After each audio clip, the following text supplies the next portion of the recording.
Այսօրվա թեման է շուկայի և մրցակիցների վերլուծություն և հետազոտություն։ Ուրեմն, մինչև հետազոտությանը և վերլուծությանը անցնելը նախ պետք է հասկանանք, թե ինչ է շուկան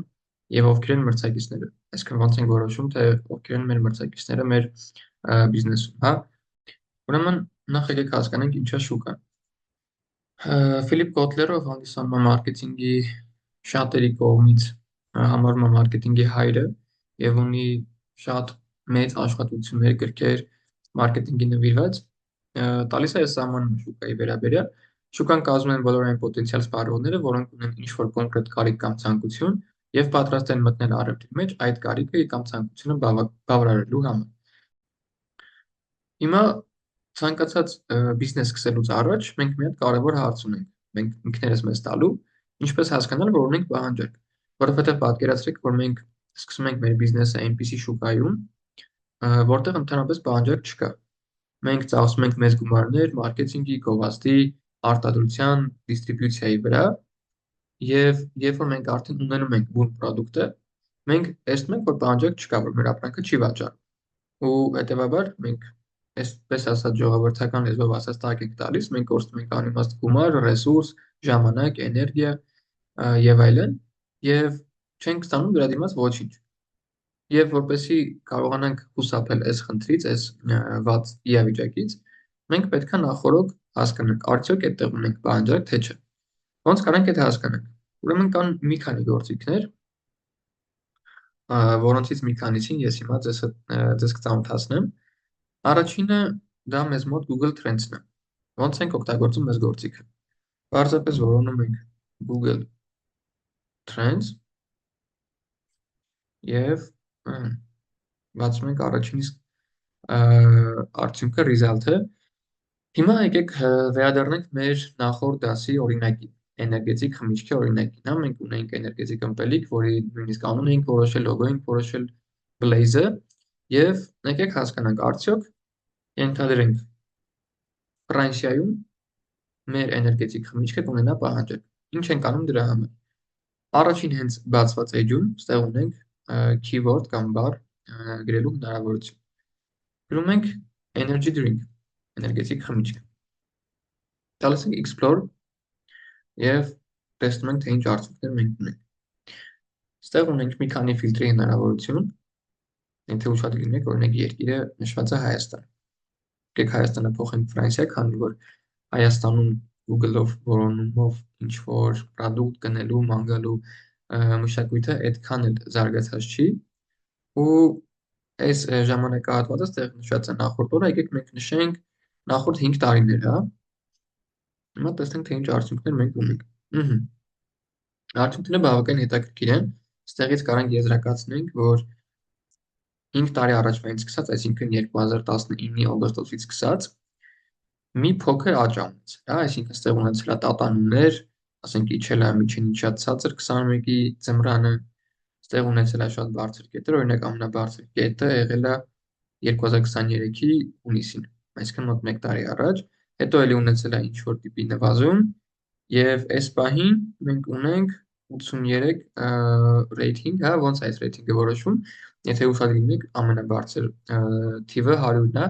այսինքն Google-ը մեզ ցույց է տալիս, թե 1-ից 100 բալանոց սանդղակով ինչքան են մարդիկ հետաքրքրված այս որոնումով, հա, այսինքն մենք գրել ենք կոնկրետ 2 բառ, սա աշխատում է այն ժամանակ, երբ որ մարդը այսպես մտնում է եւ ուղղակի որոնում է տալիս energy drink, հա, այսինքն ոչ մի տառ ավել, ոչ մի տառ պակաս, ոչ մի բառ ավել, հենց նույն այս 2 բառով, սա կոչվում է keyword, այսինքն բանալի բառ, եթե փորձենք հայերեն թարգմանել։ Այս հետազոտությունից մենք կարող ենք եզրակացնենք, որ Ֆրանսիայում էներգետիկ ըմպելիքները ունեն պահանջարկ եւ ինչքան էլ որ մի քիչ տատանողական է, նույնիսկ այս նվազման ժամանակ տեսեք ինքը 50-ից բարձր է,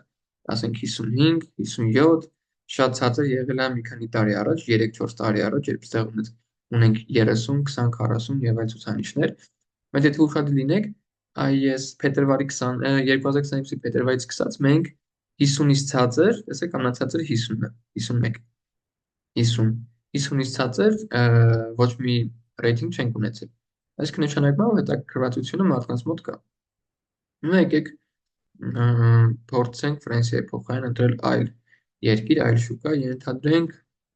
Ամերիկայի Միացյալ Նահանգներ։ Էլի նույն ձև որոնում ենք երկիրը ընտրում ենք, նախորդ 5 տարիները, այս 5 տարիները կարանք փոխենք, հեսա դա էլ կփոխենք։ Հիմա տեսեք, Ամերիկայում ամեն ինչ մի քիչ ավելի հետաքրքիր է։ 5 տարի առաջվանից սկսած ինքը ունեցել է զգալի աճ եւ իր պիկին հասել է 2000 որ թվականն ասա 2023-ի հուլիսին, անցյալ տարի հուլիսին, երբ interest-ը եղել է 100, հա, այսինքն անցած տարվա հուլիսից շատ երբեք ԱՄՆ-ում հետաքրքրություն չի եղել էներգետիկ ըմպելիքների հանդեպ։ Համենայն դեպս սա Google-ի կարծիքն է, ու Google-ի կարծիքը լրիվ հիմնված է իրական դատայի, իրական ինֆորմացիայի վրա, հա, այնպես չի, որ սա զուտ կարծիք է, սա լուրջ տվյալ է եւ մենք կարող ենք ոչ միայն կարող ենք, այլ պետքա այս ինֆորմացիան օգտագործենք։ Այստեղ էլի մի փոքր անկում է ունեցել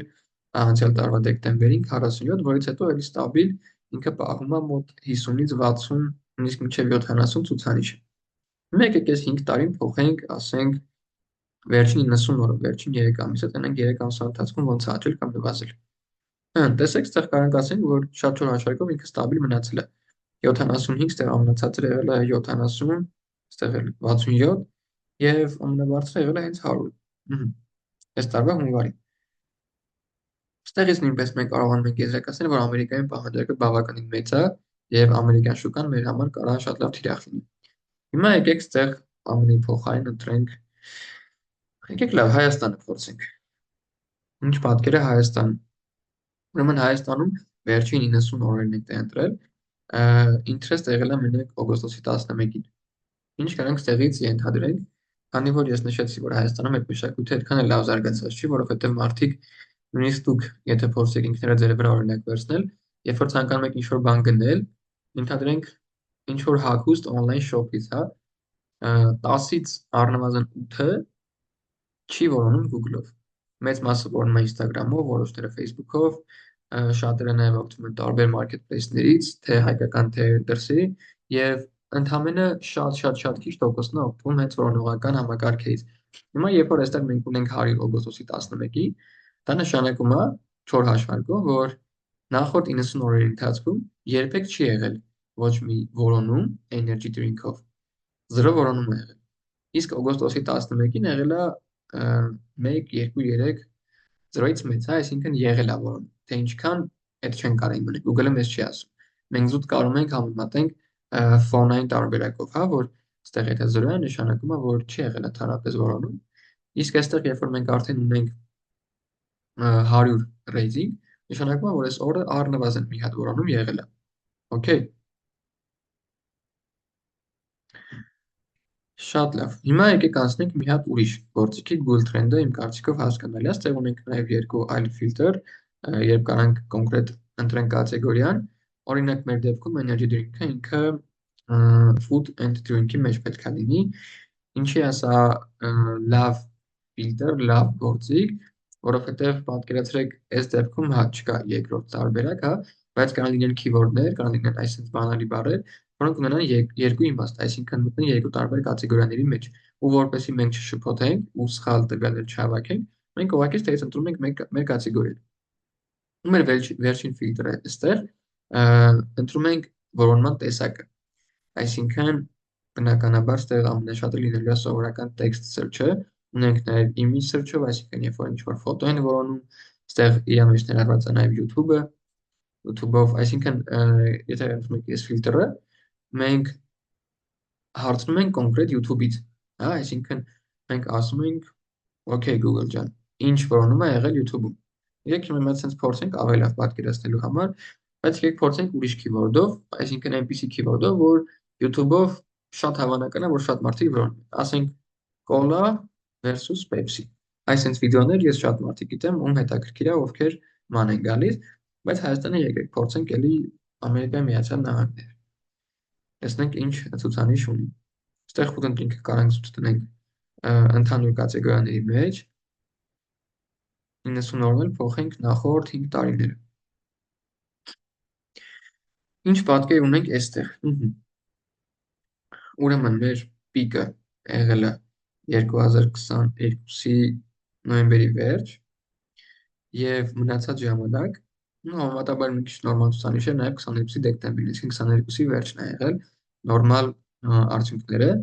ու դրանից հետո սենց ստաբիլ կանգնած վիճակ է, բայց ստեղ կա մի հատ բայց։ Երբ որ մենք տեսնում ենք ստեղ ունենք ասենք 4, 3, 0-ներ, էլի 4, ու ստեղ տեսնում ենք 100, այդ չի նշանակում, որ այս 23-ի մարտից սկսած մինչև հիմա մարդիկ այս բանալի բառը search չեն արել։ Այդ նշանակում է, որ այդ ընթացքում արված search-երը զգալիորեն քիչ են, քան այսը, այս բարձրը պիկը եւ այսը։ Պատկերացրիք, այսինքն եթե մենք հիմա փոխենք, տեսեք, ասենք վերջին 90 օրի հիմա դնենք ու տեսեք պատկերը ինչքան է փոխվում։ Այդպես ավելի լավ պատկերացում կազմենք այս գործիքի մասին ու կարող ենք իրավ ճիշտ օգտագործել։ Ահա, տեսեք։ Հիմա մենք դրել ենք վերջին 3 ամիսը։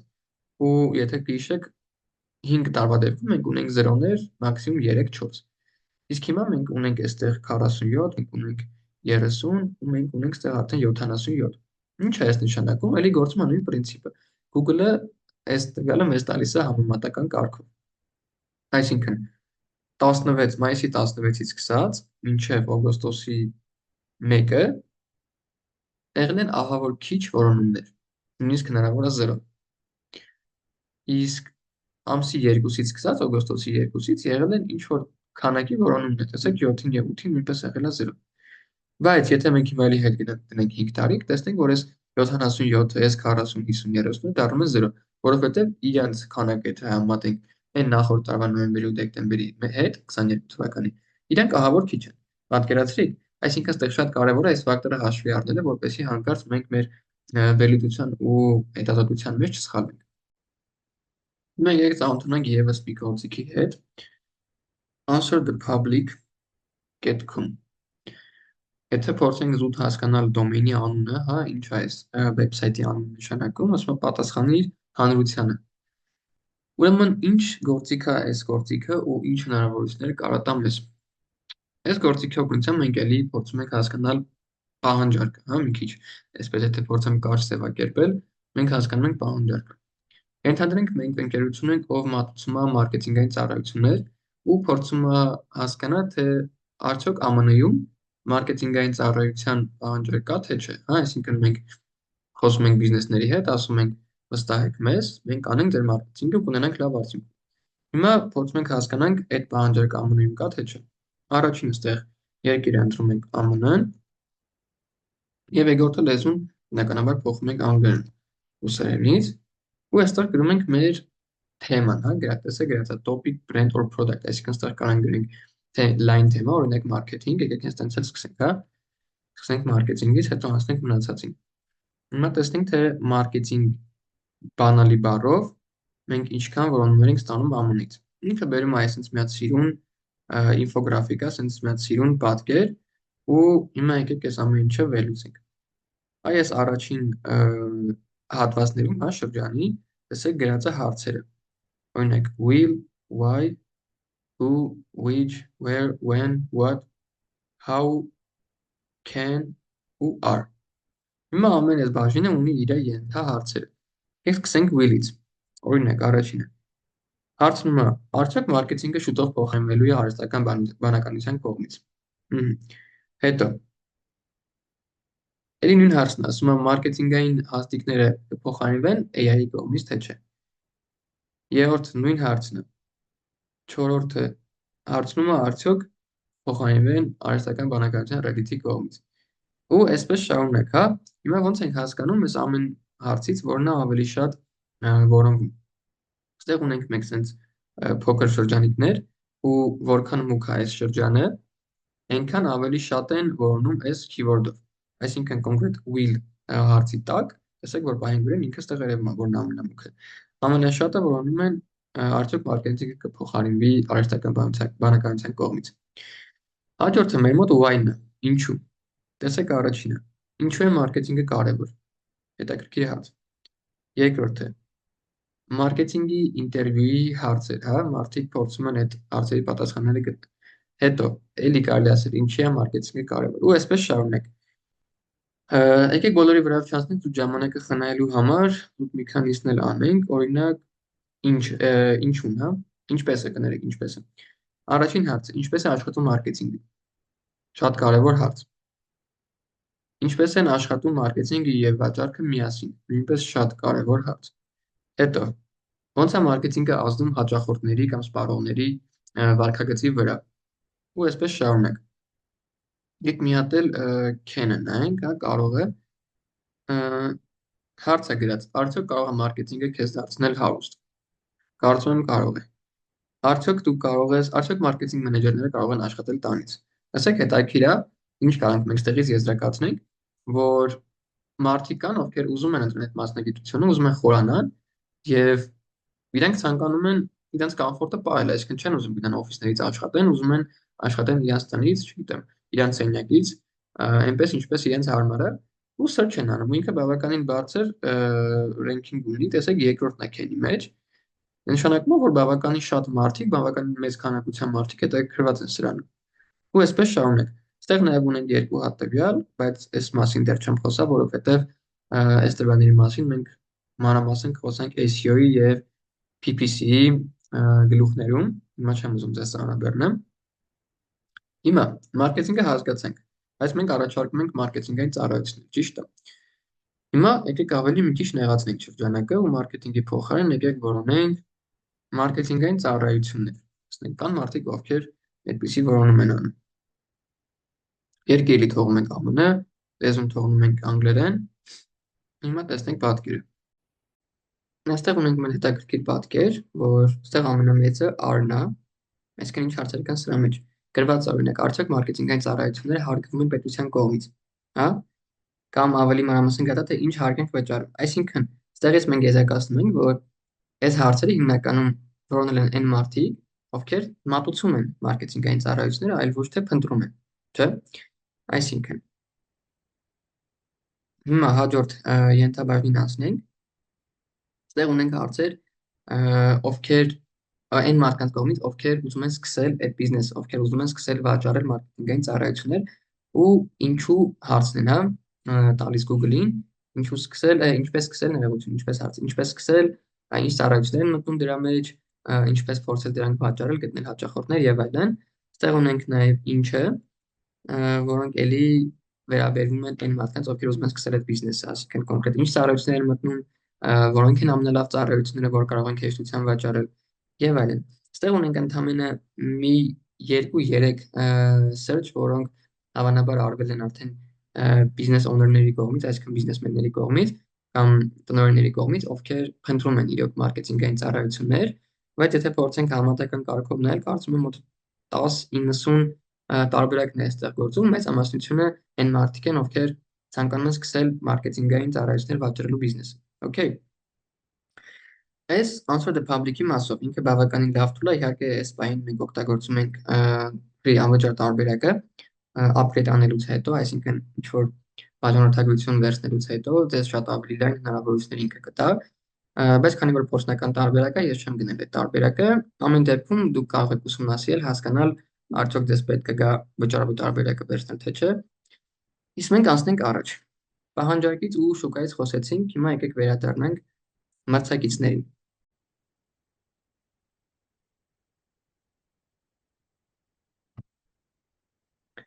Մրցակցությունը մարքեթինգ։ Եկեք ուրեմն խոսենք մրցակցությունից։ Ինչ է մրցակցությունը, քանի տեսակ է լինի, եւ այս ամեն ինչը բնականաբար ամրապնդելու ենք ռեալ օրինակներով։ Ուրեմն մրցակցությունը լինում է 3, երբեմն նաև 4 տեսակի, հեսա կասեմ ինչու եմ այդպես ասում։ Առաջինը ամենատարածված երևի թե մրցակցության տեսակը դա ուղիղ մրցակցությունն է։ Այս այն դեպքն է, հա, եկեք sense օրինակով արդեն խոսենք, երբ մեր վաճառած կամ առաջարկած product-ը կամ ծառայությունը նման է շատ իր տեսակով եւ կատեգորիայով մրցակցի առաջարկած product-ին, մենք աշխատում ենք նույն շուկայի վրա եւ մեր երկու product-երը լուծում են նույն խնդիրները։ Օրինակ, ամենալավ օրինակը Cola-ն եւ Pepsi-ն են, որովհետեւ իրենք երկուսն էլ զովացուցիչ ըմպելիք են, իրենք երկուսն էլ իրական դաժե համով շատ նման են իրար, իրենք երկուսն էլ աշխատում են նույն շուկայի վրա եւ իրար ամենավոխորին թշնամիներն են, հա, իրենց մոտ արդեն ոչ թե մրցակցությունն է, այլ կարծում թշնամությունը, եւ սա կարծում ամենալավ օրինակներից մեկն է։ Երկրորդը անուղղակի մրցակցություն։ Անուղղակի մրցակցությունը այն է, երբ մեր մրցակցի պրոդուկտը իր տեսակով տարբերվում է մեր պրոդուկտից, այսինքն նույն կատեգորիայի մեջ չի մտնում, օրինակ այստեղ ես վերցրել եմ կոլան եւ Red Bull-ը։ Red Bull-ը էներգետիկ խմիչք է, կոլան զովացուցիչ ըմպելիք է, սոդա է ընդհանրապես։ Իրանք տարբեր կատեգորիաներ են, բայց իրանք կարող են լուծեն նույն խնդիրը։ Այսինքն անուղղակի մրցակիցներն են մրցակիցները, ում պրոդուկտները իրարից տարբերվում են, բայց իրանք կարող են լուծեն նույն խնդիրը։ Okay։ Իսկ ոնց են իրանք նույն խնդիրը լուծում, չգիտեմ, ամառվա շոկին մարդը, եթե տեսնի սառնարանի մեջ կոլա եւ Red Bull, կարող կանգնի ընտրության առաջ, որտեղ երկուսն էլ զովացուցիչ են ընդհանուր առմամբ վերցրած, հա, երկուսն էլ իրան հովացնելու են, երկուսն էլ սառն են եւ այլն, ու իրանք ստացվում է, որ խոշոր հաշվով լուծում են նույն խնդիրը։ Դրա համար կոլան եւ Red Bull-ը կարող մենք հանգիստ համարենք անուղղակի մրցակիցներ։ Ահա, այստեղ արդեն իմ ասածն է, թե ոնց ենք մենք տարբերում ուղղակի եւ անուղղակի մրցակցությունը։ Հիմա նորից վրայով անցնեմ, ուղիղ մրցակցությունը, երբ պրոդուկտը կամ ծառայությունը իրար շատ մոտ են, նման են, նույն կատեգորիայի մեջ են, որակով, արժեքով, նաև գնային սեգմենտով իրենք իրար մոտ են, օրինակ կոլան եւ պեպսին իրար մոտ են։ Թե որակով, թե արժեքով, գնային սեգմենտով են իրար մոտ եւ այլն։ Եվ շուկան, որ ասացինք, իրենց թիրախային լսարանը մոտիկ են իրար, հա, պարտադիր չի նույնը լինի, բայց իրար մոտ են։ Եվ անուղղակի, որ պրոդուկտները իրարից տարբեր են, բայց կարող լինեն նույն կատեգորիայի մեջ, այսինքն N-ի զովացուցիչ ըմպելիքը, Red Bull-ը էներգետիկ, բայց ի վերջո երկուսն էլ ըմպելիք են, երկուսն էլ ինչ որ տիպի հագեցնում են, հովացնում են մեզ ամռանը եւ այլն։ Գնային սեգմենտով իրենք կարող լինեն տարբեր։ Կոլան բնականաբար փոքր-ինչ ավելի մատչելիա, քան Red Bull-ը, եւ վերջին մեր կրիտերիան այն էր, որ իրենք լուծում են նույն խնդիրը։ Այսինքն այն օրինակով, որ մարդը կարա մտածի ինչ խմի, որ հովանա, դա կոչվում է խնդիր լուծել, այսինքն մարդը ծարավ է, շոկ է, ուզում է մի քիչ հովանա, այդ իր խնդիրն է, հա, իր կարիքն է։ Մենք պետք է ընտրենք Red Bull-ը կամ կոլան, որպեսզի այդ խնդիրը լուծի։ Անցնենք առաջ, գեներիկ մրցակցություն։ Սա ուրեմն շատ չի հանդիպում մարքեթինգում, բայց սա շատ հետաքրքիր ուղղություն է մրցակցության։ Ուրեմն գեներիկ մրցակցության մեջ մտնում են ապրանքները, որոնք ամբողջությամբ տարբեր են իրենց տեսակով, սակայն բավարարում են նույն կարիքը։ Եկեք պատկերացնենք sense մի հատ օրինակ։ Պատկերացրեք մարդ, ով բիզնեսմեն է, ով աշխատում է ընդհանրենք ամսական $20,000 ունի տենց եկամուտ եւ ինքը ուզում է իրան առնի մի հատ նվեր, որպեսզի այդ նվերը կարողանա ընդգծել իր ստատուսը։ Այսինքն ինքը գնա ինչ-որ իվենթների, ինքը զուտ փողոցով քայլի ու իրան համարեն բարձր դասի մարդ։ Ինքը ստեղ ունի մի քանի տարբերակներ։ Օրինակ, նման մարդկանց մեծամասնությունը առաջինը գնում է ժամացույցի հետևից։ Ես այստեղ օրինակում դրել եմ Rolex-ը։ Ենթադրենք միջին արժեքով $10,000, հա, Rolex-ը ինչ որ մոդել Rolex-ի։ Ու բնականաբար երբ ինքը իր ձեռքին կապի Rolex գնա ցանկացած տեղ, ինչ որ հյուրանոց, ռեստորան, ուղղակի քայլի, իր ձեռքին տեսնեն Rolex-ը, իր մասին կազմվելու է շատ բարձր կարծիք, չէ։ Մտածել եմ, որ ինքը բարձր ստատուսի, բարձր դասի մարդ է։ Ու երկրորդ տարբերակ ունի այս մարդը, գնի կոստյում շատ հանկարժեք բրենդից, այս դեպքում Brunello Cucinelli-ից, որոնց կոստյումները տենց տատանվում են $5,000-ից սկսած մինչև շատ ավելի բարձր արժեքների մեջ, եւ ինքը մտածում է հիմա առնեմ Rolex, թե առնեմ Brunello Cucinelli-ից ինչ որ կոստյում, խոշոր հաշվով երկու դեպքում էլ իմ ստատուսը ընդգծվելու է, չէ։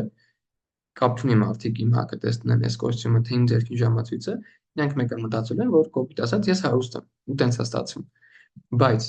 մի հատ կարևոր բայց կա, որ այս երկու պրոդուկտները լրիվ ուրիշ խնդիրներ են լուծում։ Rolex-ը իհարկե ոչ մեկ չի կապում, որ ժամը զուտ նայի, Rolex-ը հենց դրա համար է ստեղծված այն մարդկանց համար, ովքեր ուզում են ընդգծեն իրենց ստատուսը, բայց եթե մենք նայենք բուն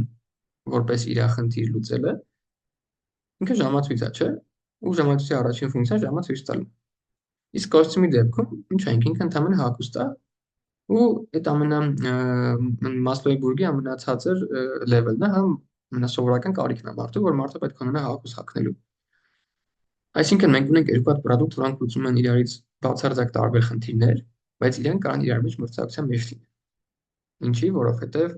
իրանք կարան բավարարեն կոնկրետ մի հատ նույն խնդիր։ Այս դեպքում այդ խնդիրը ստատուս ցույց տալու խնդիրն է։ Բացի այն, որ հագուստը լուծում է մարդու հագնվելու խնդիրի ժամացույցը, ժամը իմանալու խնդիրը, այս երկուսը ունեն մի հատ ընդհանուր լուծող խնդիր ու դա ստատուսը ցույց տալու։ Սա կոչվում է գեներիկ մրցակցություն։ Մի հատ էլ օրինակ բերեմ, այս տարբերակը ավելի լավ հասկանալու համար։ Պատկերացրեք, ինչ որ մեկը ամբողջ տարին աշխատել է, եկել է ամառը, գումար է հավաքել, ուզում է իր խոհանոցի համար ինչ-որ մեծ տեխնիկա առնի։ Հիմա ինքը մտածում է, առնեմ նոր սառնարան, նոր լվացքի մեքենա, թե սպասքլվացող մեքենա։ Այս երեք պրոդուկտները իրարից կատեգորիկ տարբեր պրոդուկտներ են, չէ՞։ Մեկը շոր լվանալու համար է, մեկը սպասքլվանալու համար, մեկը դրիքը սարեցնելու համար։ Բայց իրենք մտնում են գեներիկ մրցակցության մեջ, որովհետև այս մարդը, որտեվ իրենք էլի ընդհանուր մի հատ խնդիր ունեն լուծելու։ Այս մարդը գումար է հավաքել, ուզում է իր խոհանոցը համալրի, հա, ինչ որ մի հատ ապրանքը ուզում է համալրի։ Հիմա ինքը ինչ էլ առնի, իր խոհանոցը համալրվելու է, չէ՞։ Այսինքն խնդիրը մեկ է սենց դրանից լուծվելու է։ Ու ընտրում ես երեք տարբերակների միջև։ Ստացվեց, որ երեք հատ իրար հետ կապ չունեցող ապրանք իրար հետ մտնում են գեներիկ կամ գեներական մրցակցության մեջ։ Սա շատ հետաքրքիր է, շատ խոհանալու տեղ կա այս ուղղության վրա։ Իսկ մենք անցնենք հաջորդ տեսակի մրցակցության։ Պոտենցիալ մրցակցություն։ Ուրեմն եթե ես ձեզ հարցնեմ, ինչ մեքենա է այս մեքենան, աչնակարում պատկերված սպիտակ մեքենան, վստահ եմ մեծամասնությունը կիմանա, որ սա Տեսլա է։ Իսկ եթե հարցնեմ, թե ձախ նկարում պատկերված մեքենան ինչ մեքենա է, կարծում եմ մեծամասնությունը չի իմանում։ Ուրեմն ձախ նկարում պատկերված մեքենան Xiaomi բրենդի արտադրության մեքենա է։ Xiaomi-ն, ով արտադրում էր հեռախոսներ, էլեկտրոտեխնիկա, արդեն կարծեմ նախորդ տարվանից սկսել է արտադրել նաև ավտոմեքենաներ, էլեկտրոմոբիլներ։ Հիմա պատկերացրեք, մենք մի քանի տարով հետ են գնում 2019, 20, 21 թիվն է, ու Տեսլան լավ բում է անում, Տեսլայի վաճառքները աճում են, աշխարհը շարժվում է դեպի էլեկտրոմոբիլներ, ու Xiaomi-ն արտադրում է իր հեռախոսները, պլանշետները, չգիտեմ, ականջականները ինչ որ արտադրում է։ Բնականաբար Տեսլան ոչ մեկ չի համարում Xiaomi-ին մրցակից,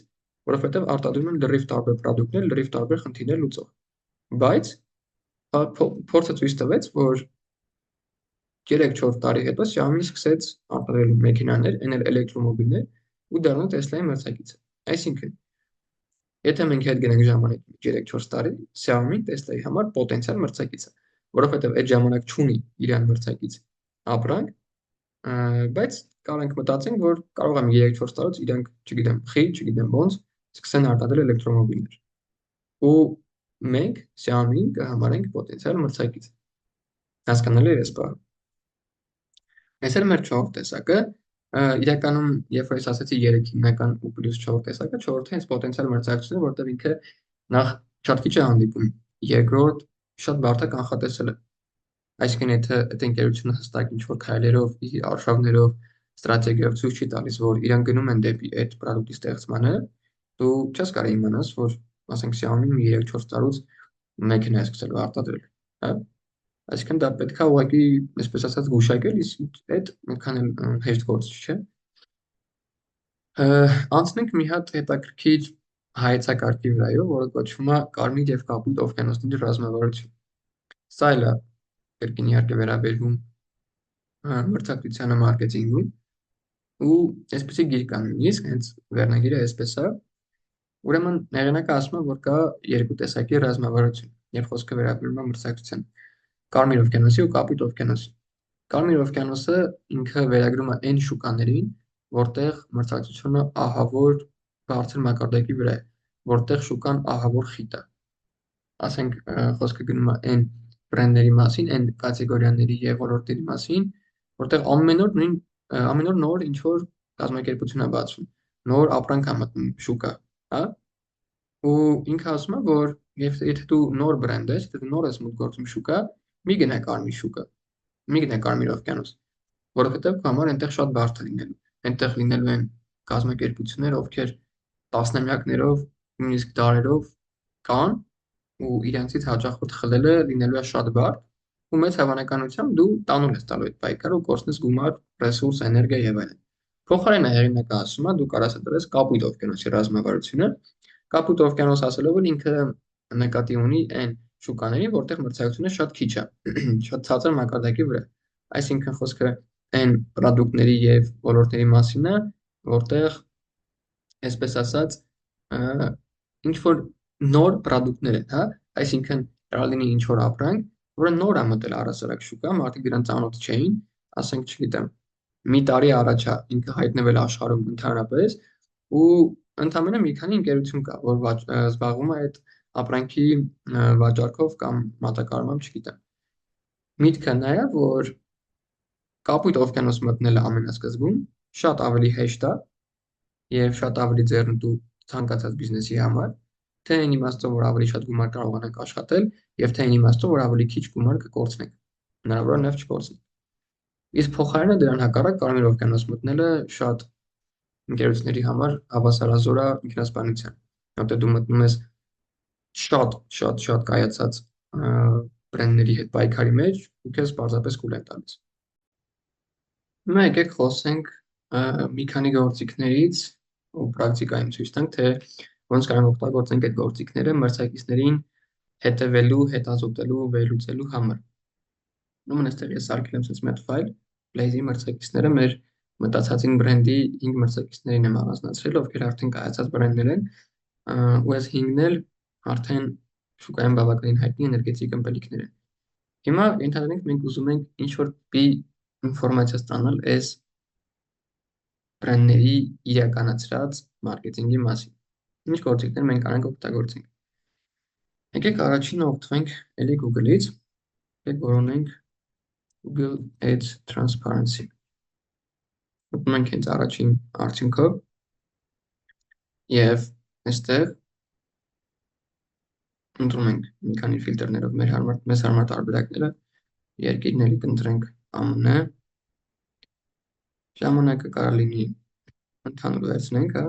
պլատֆորմը նույնպես ընդհանուր, և եկեք տեսնենք Red Bull-ի օրինակով։ redbull.com։ Ուրեմն ինչ ենք մենք այստեղ տեսնում։ Google-ը մեզ տալիս է հնարավորություն տեսնելու Red Bull-ի միացրած գովազդները։ Ես իհարկե սրա մեջ դեռ շատ չեմ խորանալ, քանի որ խոսքը գնում է Google-ի գովազդների մասին, զուտ սա մի հատ գործիք է, որը թույլ է տալիս մեզ տեսնել, թե տվյալ բրենդը ինչ գովազդներ ունի ու ինչքան գովազդներ ունի միացրած Google հարթակում։ Տեսեք, այստեղ ունենք գովազդներ, որոնք անգլերենով են։ Ճիշտ է։ Եվ հեսա մենք կտեսնենք գովազդներ, որոնք անգլերենով չեն։ Այսինքն, բացի լոկալ ամերիկյան շուկան թիրախավորելուց, Red Bull-ը օգտագործում է նաև շատ տարբեր այլ շուկաներ թիրախավորելու եւ այդ շուկան նույնպես օգտագործելու հնարավորություն է։ Եկեք մի երկու օրինակ նայենք հիմա։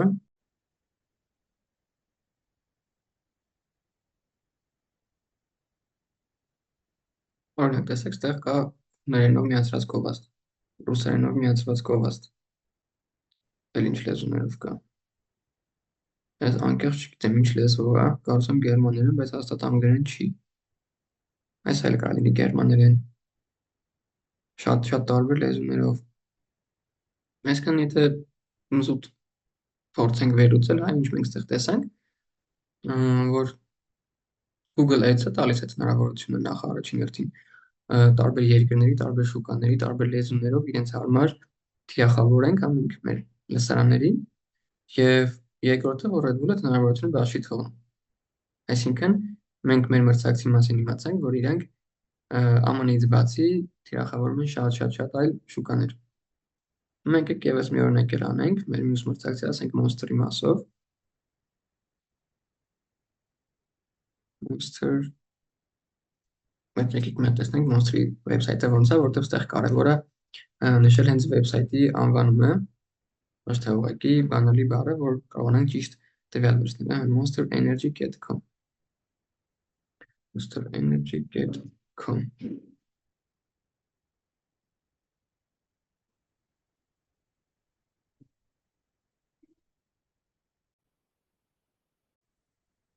Տեսեք, ուրեմն այստեղ մենք որոնեցինք monsterenergy.com-ը իրենց հենց օֆիցիալ վեբկայքով, ու մենք ստեղ ունենք որոշ տվյալներ իրենց իրականացրած ու ակտիվ գովազդներից, այսինքն ստեղ են գովազդներն են, որոնք հիմա ակտիվ են Google-ում։ Եթե փորձենք էլի տենց առաջին տպավորություն ասել, ապա ստեղ մենք գրեթե չենք տեսնում անգլերենից բացի ուրիշ գովազդներ, ուրիշ լեզվով գովազդներ, այսինքն ստեղից կարող ենք ենթադրենք, որ իրանք թիրախավորում են ամերիկան թիրախավորում են Միացյալ Թագավորությունը եւ մնացած այլ անգլալեզու երկրներ, հա, բայց շատ մեծ շուկաներ, որտեղ անգլերեն չեն խոսում, որոնք օրինակ Red Bull-ը թիրախավորում էր, Monster-ը չի թիրախավորում։ Ու այսպես չանենք, մենք կարանք ամեն գովազդի վրա ինչ որ կոնկրետ բանի վրա խորանանք, ինչ որ փորձենք հետևություն անել դրանից, ու ստեղ կարանք անենք այս բոլոր 5 մրցակիցների դեպքում, բայց քանի որ մեր ժամանակը սուղ է, դա չեմ անի, հուսով եմ սկզբունքը հասկանալի է։ Ունենք նաև երկրորդ շատ լավ էլի հզոր տարբերակը, նույնը, բայց Facebook-ի մասով։ Ոնց ենք այդ անում Facebook-յան գովազդները տեսնելու համար մրցակիցների, ուղղակի որոնում ենք Facebook Ads Library։ Այսինքն, եթե փորձենք հայերեն, Facebook-յան գովազդի գրադարան, հա։ Բերում մտնում ենք հենց առաջին արդյունքով, ու էլի նույն ինտերֆեյսն է մոտավորապես, շատ պարզ, շատ հեշտ հասկանալի, որպեսզի մենք կարողանանք բավականին հեշտությամբ օգտագործել այս գործիքը։ Եկեք երկիր էլի ընտրենք ԱՄՆ, եկեք ընտրենք, այստեղ ունենք շատ կարևոր կետ, որը մոռացել էի, գովազդային կատեգորիան, այստեղ առհասարակ միշտ ընտրեք առաջինը, որովհետև սրանք գովազդի տեսակներն են, որոնք առհասարակ շատ քիչ են հանդիպում եւ պետք է լինես կոնկրետ այդ ոլորտի բիզնես, որ օգտագործես, ասենք, այս տարբերակը կամ այս, դրա համար ընտրում ենք all ads եւ նշում ենք Red Bull։ Հիմա մեզ բերելու է տարբերակներ, հենց իրենց օֆիցիալ էջը, որը ունի Facebook-ում մոտ 50 միլիոն հետևորդ, ու մենք հնարավորություն ենք ունենալու տեսնել, թե ինչ գովազդներ է այս պահին Red Bull-ը միացրել Facebook-ում։ Տեսեք, սա գրված է երբ է միացել։ Ուրեմն 2024 թվականի օգոստոսին, այսինքն այս ամիս, Red Bull-ը միացրել է այս գովազդը, այս վիդեոն, ու ստաբար չափազանց մեծ բյուջե է դրել այս գովազդի վրա։ Ունենք նաև այս մեկը, որը միացել է հուլիս ամսին, այս ամսվա։ Էլի նույն իրանց ստիլի մեջ, իրանց ոճի մեջ ամբողջությամբ եւ իրանց մեսիջով գովազդ։ Տեսեք ինչ կարանք ստից առանձնացնենք, որ ընդհանրապես 3 հատ արշավ կա հիմա Facebook-ում։ Այսինքն Red Bull-ը այդքան մեծ տեղ Facebook-ին չի տալիս փաստորեն։ Կարանք ամեն դեպս այդ եզրակացնենք։ Եկեք մի հատ էլ նայենք, ասենք Celsius-ի օրինակով, քանի որ Monster-ը արդեն նայել ենք։ Եկեք էլի որոնենք Monster, կարծում եմ ես հիմա կբերի, ահա Monster Energy, իրանք ունեն 10 միլիոնից ավել հետևորդ Facebook-ում ու կա 8 արդյունք, այսինքն 8 գովազդ, որ այս պահին ակտիվ է։ Էլի հիմնականում վիդեոներ բնականաբար, քանի որ վիդեոն ամենալավ աշխատող կոնտենտի տեսակն է։ Սրանք launch են եղել, այսպես են աշխատել հուլիս ամսին այս տարվա։ Սեղ ունենք նաև ավելի 5 գովազդներ հունիս ամսվանից, նախորդ տարվա սեպտեմբերի, տեսեք, հետաքրքիր է։ Ուրեմն գովազդը աշխատել է այնքան արդյունավետ իրենց համար, որ իրանք համարյա արդեն մի տարի այս գովազդը պահում են։